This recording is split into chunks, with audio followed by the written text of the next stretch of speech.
ஒரு பழமொழி சொல்லுவாங்க, ஒரு கோமாளி அரண்மனைக்கு போறதாலேயே அவன் அரசன் ஆயிட மாட்டான், அந்த அரண்மனை தான் சர்க்கஸ் கூடாரமாக மாறிவிடும் அப்படின்னு ஒரு பழமொழி சொல்லுவாங்க.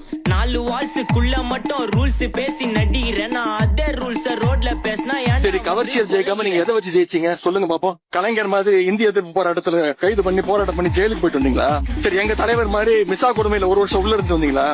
கட்சி ஆரம்பிச்சே 2 வருஷம் தான் ஆகுது. நீங்க இத்தனை வருஷம் முக்கி புடுங்கினதை எல்லாம் யாரோ ஒருத்தன் திடீர்னு வந்து புடுங்கிட்டா ஏதாவது ஒரு போராட்டம் பண்ணிருக்கீங்களா?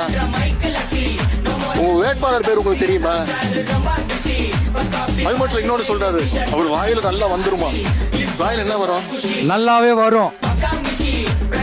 உங்களை விட எனக்கு அது நல்லாவே வரும். வேணான்னு விட்டு வச்சிருக்கிறோம். இவங்க வாயாலதான், திரும்பவும் சொல்றேன், இவங்க வாயாலதான் கேட்டுறாங்க. ஒவ்வொரு வாட்டியும் அவங்க பேசுறதுனாலேயே தான் கேட்டுறாங்க.